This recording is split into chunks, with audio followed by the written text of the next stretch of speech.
I'm Carson. I'm Jordan. Welcome to Take Two. And today we're going to be talking about the latest horror thriller, Don't Breathe. Are we keeping that in? Yeah. Okay.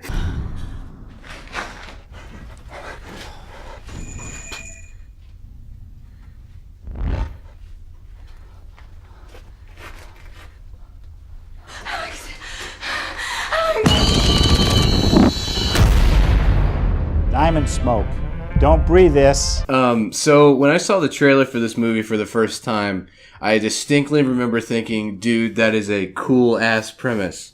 Now I've seen the movie, and I can say, dude, that is a cool-ass premise. I loved this movie. Yeah, I thought this movie was pretty cool. And again, I also liked the premise of this movie. Very interesting. But I feel like some things are a little stupid, and I think some things existed just because they thought it was a cool idea. But needless to say, I thought it was pretty good. There's a discussion to be made here about whether or not you can excuse a horror movie script for having characters that make stupid decisions. And this is a movie that helps to further that discussion. Because as much as I liked the movie and can admit to really enjoying it, I can admit 100% the characters make some really stupid decisions here. Yeah, definitely. This has a lot of tropes that are in a lot of horror movies, like the can't immediately pick up and start running thing, which is very frustrating. Making noises that make no sense, or why would you be talking in this situation? The movie's called Don't Breathe, but there's a lot of heavy breathing in this movie, I'll tell you that right now. Don't breathe this. I don't know. I just think there's some things that happened in this movie that felt really, really stupid. I'm going to excuse that because it's a horror movie. There were a lot of comparisons going on in my head as I was watching this to certain movies that came out this year. And I think this movie is specifically like a sort of weird amalgamation of Green Room and 10 Cloverfield Lane, two movies that I loved. They take elements from both those movies that were really good, and they sort of mix them together and give them their own spin. And I think it really benefits the story. I think so too, but I don't know. I think excusing, like you said, it's a horror movie. I think that's like fine. Is it cheap? Yeah, I think that's cheap. fine to say. I can admit it. But it's like when you say, oh, it's just a kid's movie, right? But kids' movies can be smart. I know. And horror movies can be smart too. I'm being incredibly hypocritical with this. Because, you brought up Green Room. The characters in that movie make decisions that are stupid. They're stupid, but I mean, what kind of thing do you do when you are within this situation, But there are so many moments where he's blind. You could easily have gotten away, but they don't. I'm going to excuse it. The big thing that this movie gets right, there are actually a couple things, but perhaps most importantly, this movie knows how to build tension and hold it throughout the entire running time. I will absolutely agree with that. And it knocks it out of the park. And it's hard to do that, especially to keep that, it didn't necessarily keep me guessing. I would see things coming, sure. But when it gets quiet and there's just people walking around in the dark and you're seeing different things, it's tense, and, maybe not as tense as something like Green Room. This movie's nowhere near as good as Green Room, but it's still pretty damn good. Being able to do that's impressive, and I think the movie pulled it off really well. I think this movie kind of put its neck out on the line, because with a lot of horror movies, they like to emphasize scary moments or dramatic moments with, this pulsating score, a lot of heavy bass, a lot of screeches. And this movie, for a majority of it, there's no real music going on in the background. Was there any? I think there were a couple little themes when they were running down in the basement. There was one part when the lights came back on. Okay. But other than that, it stays relatively quiet the whole movie, which is great because you hear a lot of those smaller sounds. Don't breathe this. That he would probably hear because he's blind and he's been attuned to hear things better.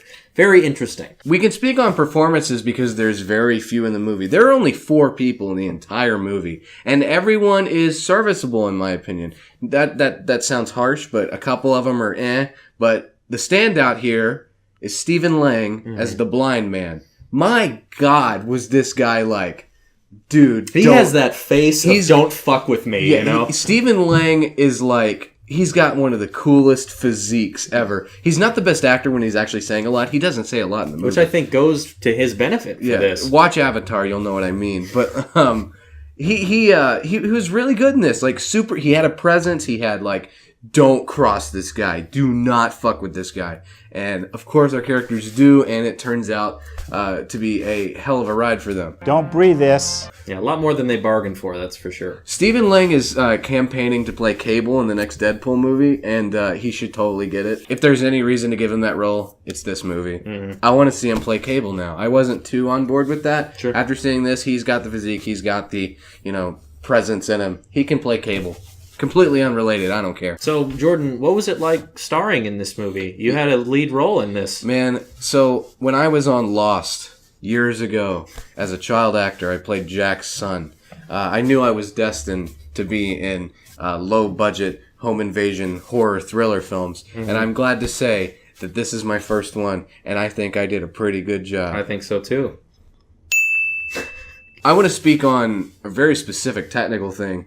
This movie has a lot of really cool shots in it. Yes. There is one long tracking shot near the beginning of the movie that gets you the entire environment of the house that these guys are in. It nails every detail, every lock, every door, every window. Everything is nailed down, and you know where everything is. And the way it interplays with characters walking around exploring it for the first time is so cool. It's great. It builds a lot of tension, It which, does.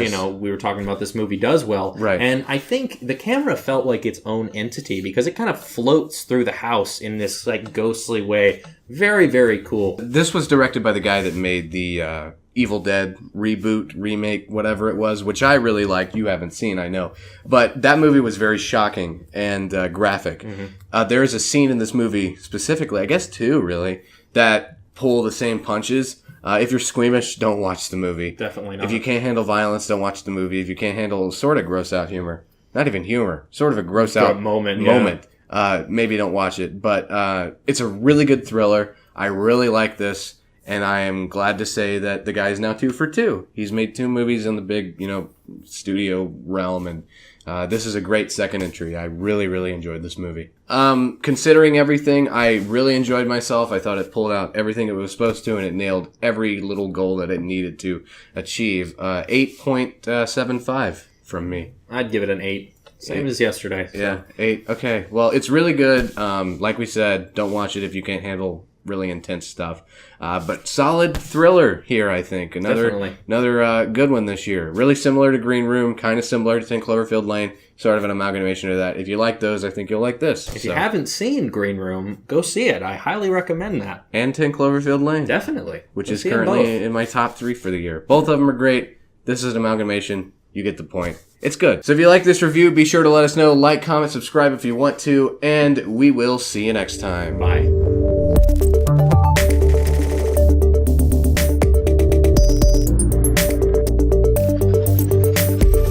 Don't breathe this.